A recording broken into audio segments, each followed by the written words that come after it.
In the summer of 1981, more than 100,000 people filled the streets of Sofia to bury a woman of 38.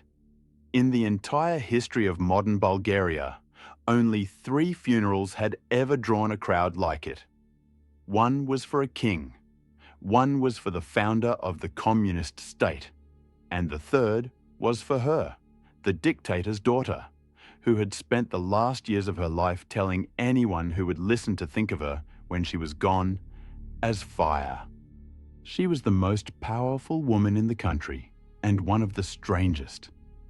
The daughter of a hardline communist ruler who wore a turban and white robes, who kept company with a blind oracle in a mountain village, who spoke to school children about cosmic vibrations and the harmony of eternity inside an officially atheist state. She was her father's almost certain heir. And then, 5 days before her 39th birthday, she was found dead at one of the government's own residences, and the machinery of the state closed over the question of how, like water over a stone. The official answer came quickly: a hemorrhage in the brain. But the medical panel that delivered it was chaired by her own uncle. The autopsy was sealed as a state secret. The doctors who performed it were told to keep silent. Her body was burned. The tapes of her private conversations were destroyed. And the one man who would ever break that silence waited decades to do it, and then said something that did not match the official story at all. What happened to Lyudmila Zhivkova was a death that an entire state worked very hard to make unknowable. This is Eastern Files.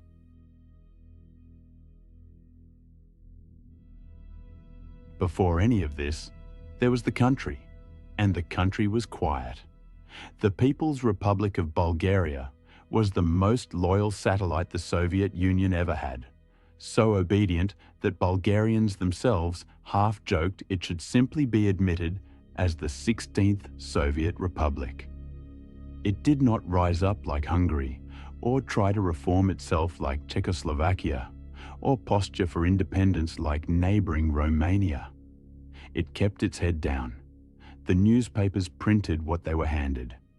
The churches stood half empty in a state that had officially declared God a superstition. And running underneath the calm, mostly unseen, was one of the most thorough secret police networks in the Eastern Bloc, a service whose reach stretched far enough to kill an exiled dissident on a bridge in London with a poisoned umbrella, and to leave its fingerprints, some believe, on the attempt to assassinate a pope. Over this watchful, obedient country, one man had presided for as long as most people could remember. His name was Todor Zhivkov, and he was the great survivor of the communist world. A printer by trade and a wartime partisan, he had clawed his way to the top in the uncertain years after Stalin's death.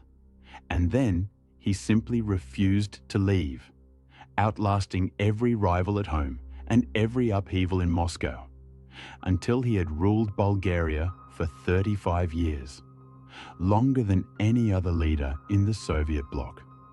His gift was not terror, and it was not charisma. He had little of either.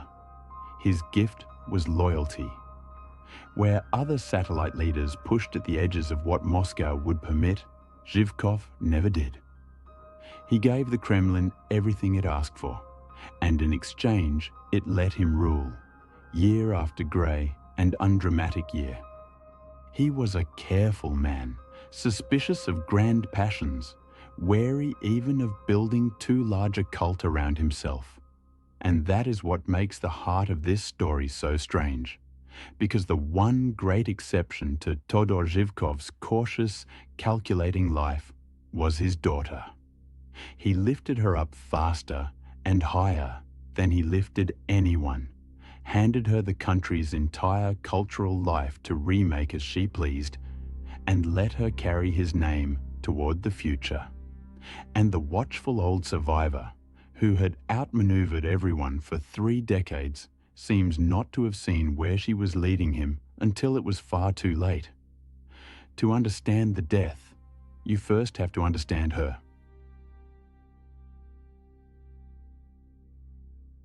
Her name was Lyudmila Zhivkova, and she was born in 1942. For most of her childhood, she was simply the great survivor's bookish daughter, a serious student of history who went on to study at Moscow, and then, remarkably for the child of a communist ruler, at Oxford. Then, in 1971, her mother died, and from that point, the daughter's rise was almost vertical. Within 4 years, she was Minister of Culture. Within 8, she sat on the Politburo, the small circle of men who ran the country, one of only 2 women ever admitted to it. She controlled the arts, education, the nation's entire cultural life, and she filled its institutions with her own people. Foreign diplomats and Bulgarian intellectuals alike began to assume the obvious, that Todor Zhivkov was grooming his daughter to one day take his place. Asked directly whether she would succeed her father, she gave an answer that was remembered for years afterward. Everything, she said, comes to the one who waits, and I am very patient. And yet the woman at the center of all this power lived, in private, like an ascetic. She was a strict vegetarian who had wasted to barely 100 pounds. She practiced yoga, rejected most conventional medicine, and gathered around her on Friday evenings in her Sofia apartment, a salon of painters and poets and scholars, a pocket of strange, half-permitted freedom in a country that allowed very little of it. To her admirers, she was a visionary who wanted to lift Bulgaria out of grey Soviet conformity. To her enemies, and she would make a great many enemies, she was a spoiled princess playing with forces she did not understand. Both sides agreed on one thing only. There had never been anyone in the communist world quite like her.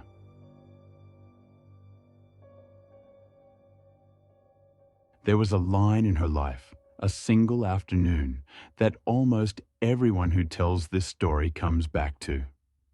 Before it, she was an ambitious daughter of the establishment. After it, she was something the establishment could no longer quite control.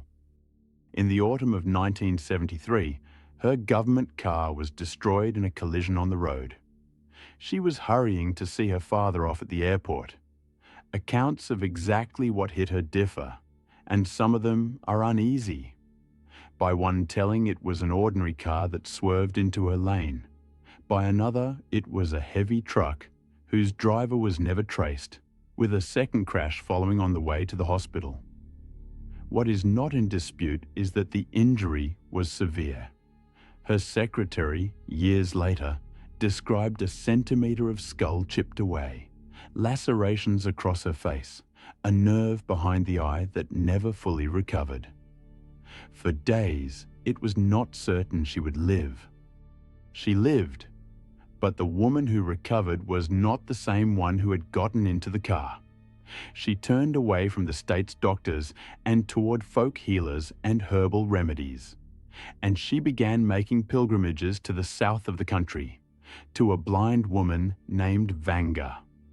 To understand what that meant, you have to understand who Vanga was.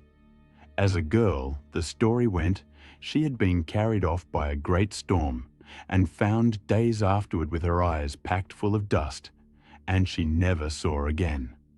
But in place of her sight, Bulgarians came to believe she had been given something else, the power to see what no one else could, the future, the dead, the hidden fates of the strangers who came and sat before her.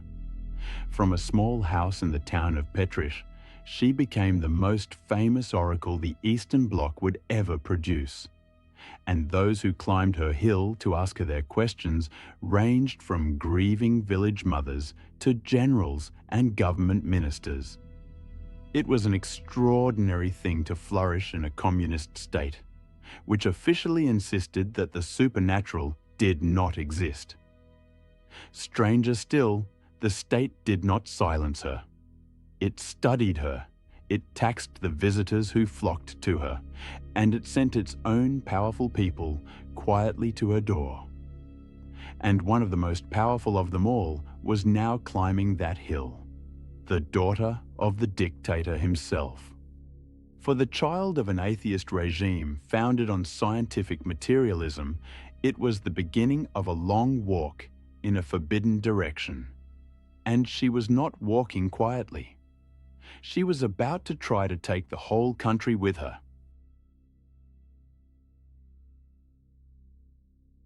What she had found in those years of recovery was mysticism, and she pursued it with the resources of a minister of state. Her great enthusiasm was the teaching called Agni Yoga, and the man behind it was as strange and as grand as the doctrine itself. Nicholas Roerich was a Russian painter who had designed the sets for the riotous Paris premiere of Stravinsky's Rite of Spring, and then walked away from the stage to lead expeditions deep into the Himalayas, searching for Shambhala, the hidden kingdom of Tibetan legend. He had drafted an international pact to shield the world's art and monuments from the destruction of war, and marked it with a symbol of his own design: 3 red spheres ringed in a single circle, which he called the Banner of Peace. He had been nominated for the Nobel Peace Prize. He was also, in the eyes of the Soviet Union, an anti-communist émigré whose mystical teachings were banned outright. And Lyudmila Zhivkova promoted him from the heights of the Bulgarian government. In 1978, she declared an official Year of Roerich, complete with exhibitions and a commemorative stamp, honouring the very man Moscow had spent decades trying to bury. Around this, she wove everything else: Theosophy and Blavatsky, Hinduism and Sufism, parapsychology, the writings of Gurdjieff. She told friends that in India and Nepal she had learned not only to meditate, but she claimed to levitate. By some recollections, she believed she had held conversations in séance with figures as distant as Napoleon and Jesus. She appeared in public in a turban and flowing white, and schools across the country hung portraits of her dressed in white, surrounded by the children of the world. Her favourite saying, the one she repeated to the very end, was an instruction for how to remember her: "Think of me as fire." It was not just a phrase. Here is a passage from a speech she delivered in the late 1970s to an audience of primary school children. "Clad in the fire of the indestructible," she told them, "may consciousness embrace the infinity of the cosmos, where the vibration of electrons fills the iridescent spheres with their harmony and rhythm." In a state whose entire official language was the grey machinery of Marx and Lenin, this was extraordinary, and to some of the men around her father, it was alarming. She had begun quietly replacing the vocabulary of communism with a vocabulary of her own. The poet Lyudmila Zhivkova, who knew her, put it best. Every time Lyudmila replaced the word revolution with the word evolution, he wrote, the growl of the irritated minotaur came roaring out of the caves of dogma. The minotaur, the old beast in the labyrinth, was the regime itself, and it was beginning to watch the dictator's daughter very closely.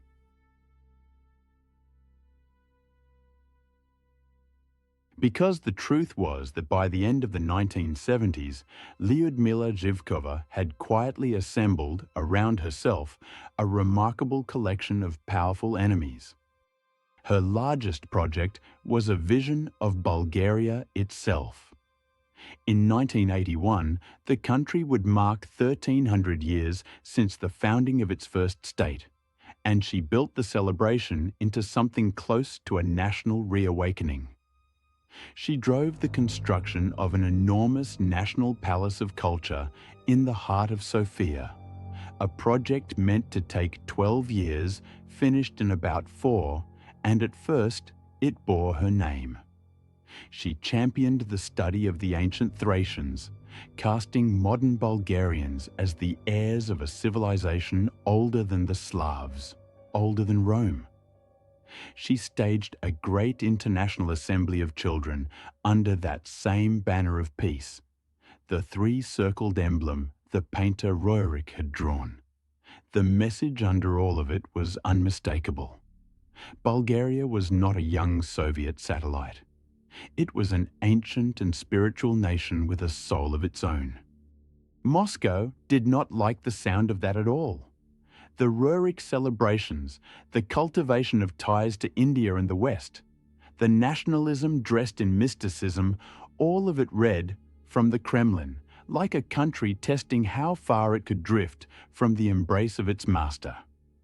The British historian R.J. Crampton records that she is said to have remarked, in private, that the Bulgarians had made a terrible historical mistake when they aligned themselves with what she called the most uncivilized country in the world. She meant the Soviet Union. If those words ever reached the people they were about, they were the words of a very dangerous woman. And inside her father's own party, the old guard had begun to complain to him directly that his daughter had deviated from Marxism, that she had fallen into mysticism, that she was building something perilously close to a cult of personality. And then there was the matter of the antiquities. According to a later investigation by the Bulgarian journalist Bogdana Lazarova, Zhivkova had come to understand that powerful men inside the party and the security services were looting the country's archaeological treasures for private profit. And she set out to bring that trade under state control, creating an agency to track where the nation's heritage was going. It was, on paper, an act of stewardship. In practice, Lazarova writes, it struck at the interests of nearly every bureau of the secret services that had been feeding on that trade, and at the highest echelons of the party. In trying to stop the looting, the investigation concluded she made even more enemies for herself. By the start of 1981, the woman who would inherit Bulgaria had set herself against Moscow, against the old guard of her father's party, and against the secret police. It is worth remembering that when you come to how she died.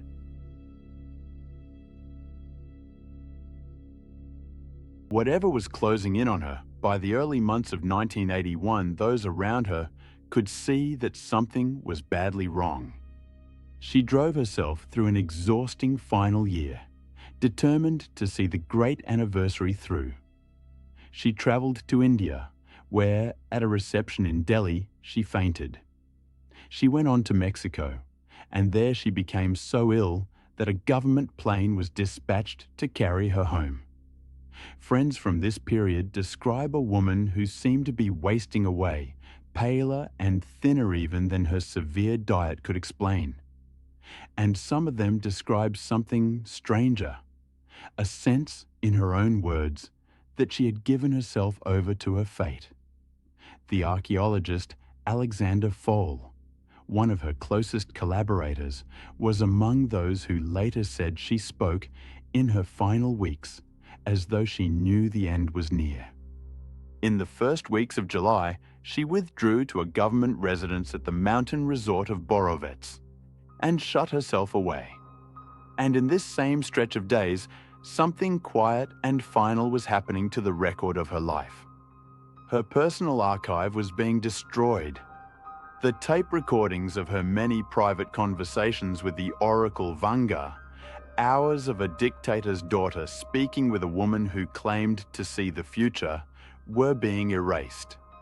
To this day, no one has said, on the record, who gave that order. But by the time Lyudmila Zhivkova stepped into a bath at one of her government's residences on the 21st of July, 1981, a great deal of what she had said and thought in private had already been turned to ash. She was about to follow it, to She was found in the water. A maid discovered the body and ran for her bodyguard, a man named Dimitar Mudjev, who telephoned her father. Todor Zhivkov came at once.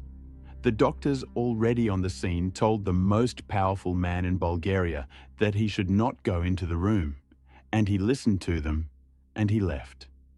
His daughter was 38 years old.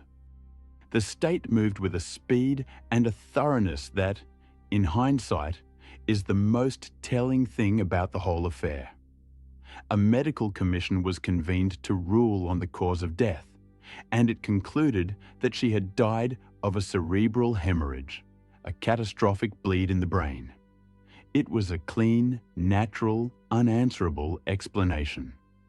There was only one difficulty with it, and it was this.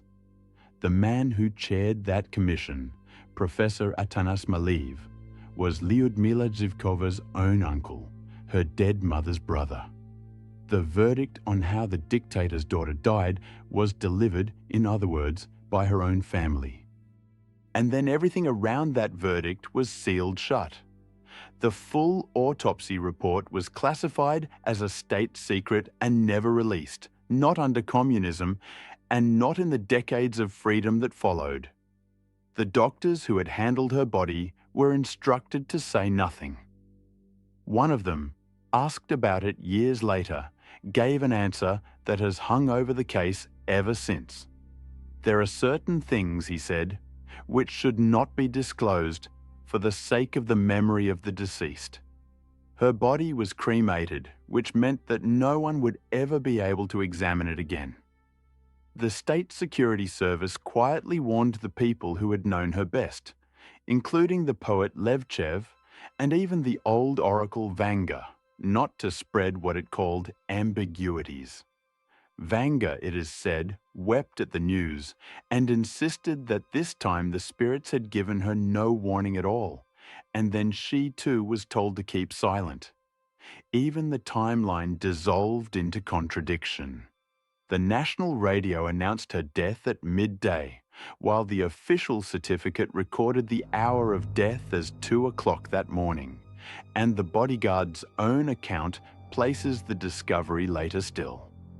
A regime that documented everything had produced, around its own first daughter, a death with no fixed time, no visible body, no readable file. It had made the truth disappear. The only question left was why a natural death would need to disappear at all.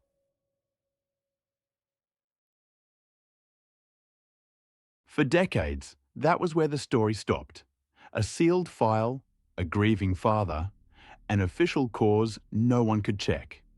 And then, many years later, an old man finally spoke. His name was Professor Sivcho Sivchev, and he was the pathologist who had performed the autopsy on Lyudmila Zhivkova's body. He had always said he would carry the secret of her death to his grave. But late in his life, in his only interview on the subject, he agreed to clear away at least some of the myths, and what he said did not match the official story at all. The commission had announced a stroke, a hemorrhage in the brain. Sivchev said plainly that he had found no such thing. There was no stroke, he said. What there was water. She had lost consciousness, he said, in the bath itself, and died there. There was water in her lungs. Asked for the immediate cause of death, the pathologist gave a single word: drowning. Her lungs had filled with fluid until she could no longer breathe. And in cases like that, he said, death comes in less than a minute. It was later said that 2 sleeping pills were found to be missing from the supply she had been taking at Borovets, and from that grew a quiet theory that she had taken them, drifted under, and slipped beneath the surface without ever waking. The official medical commission, chaired by her uncle, told the country that Lyudmila Zhivkova's brain had killed her. The man who actually opened her body said she drowned. Both cannot be the truth. and one of them was the version the state chose to seal away. So what happened in that water? No one can tell you for certain, and that is not an accident. It is the achievement of the cover-up. But the possibilities are not endless, and they are worth walking through. The most ordinary explanation is also, by the judgment of most serious historians, the most likely one. Her brain had been gravely injured in that crash in 1973 and never fully healed. She had spent years punishing her body with extreme diets and relentless work and the rejection of real medicine.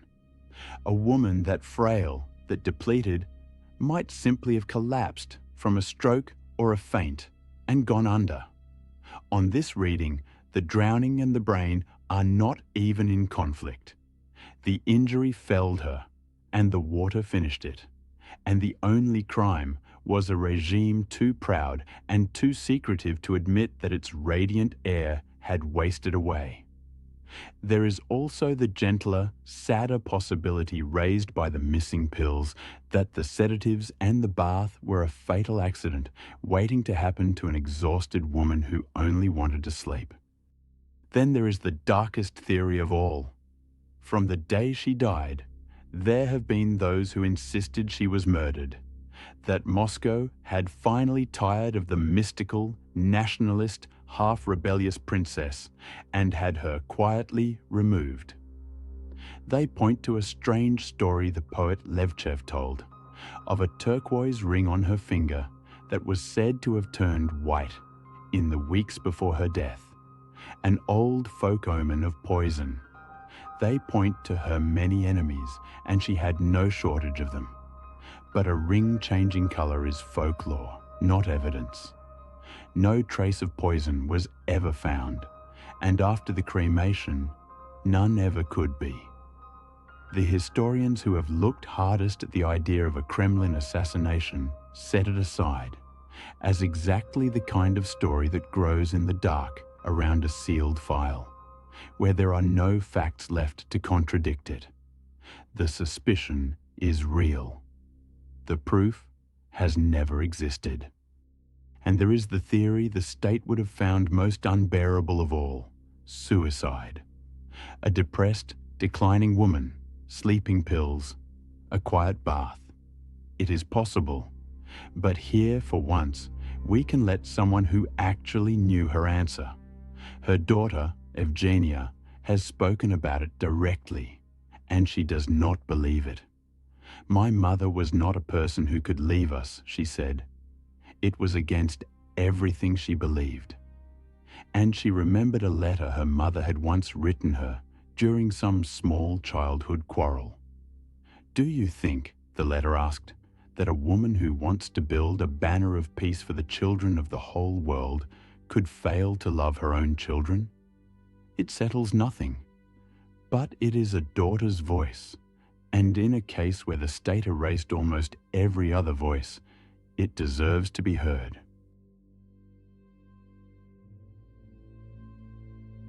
In the end, the most certain thing about Lyudmila Zhivkova is not how she died. It is how completely she was erased. Within months of her death, her father moved against everything she had built. Her protégés were stripped of their positions one by one, and most never returned. Her name was taken down from the great palace of culture she had willed into being. The foundation that bore her name was renamed. The secret proceedings against the circle of officials around her cultural projects, men who had been her allies, opened that very year and ground on, through convictions and quiet releases, for more than 2 decades. The tapes of her conversations with the oracle were already gone. Her body was already ash. The woman who had told an entire nation to think of her as fire had been turned, with great efficiency, into smoke. There is one more thing, and it belongs to her, not to the historians. Lyudmila Zhivkova had a son, Todor Slavkov, who bore the same name as the dictator himself. He was a boy when his mother died, and he grew up in the long shadow of her name and her unanswered death. He lived his own life, carried his own private weight, and 44 years after that July afternoon, he came to his own ending. On the 21st of July 2025, the anniversary of his mother's death, to the very day Todor Slavkov took his own life. The records note the date and say very little else. Some silences are not a cover-up. Some are just grief, running down through a family across half a century, and they are best left as they are. So when you hear the story of the dictator's daughter who died in her bath, hold on to the line between what is known and what was made unknowable. Her life is vivid and beyond dispute. The turban, the oracle, the fire, the enemies. Her death comes down to this. The man who examined her body said she drowned. The state said otherwise, and the proof was sealed away. The one thing a family and a country had every right to know. The people who knew made certain no one ever would, burning the answer along with the woman who said, "Think of me as fire." If this story pulled you in, know that it is only one of dozens, sealed files and forgotten names scattered all across Eastern Europe, and we open a new one every week. Take a moment to like this video, to subscribe, and to turn on notifications so the next case finds you the day it goes up. And tell us in the comments what you believe. With the autopsy sealed, the doctors silenced, and the body long since turned to ash, what do you think really happened in that bath? We read every theory. Until next time, this has been Eastern Files.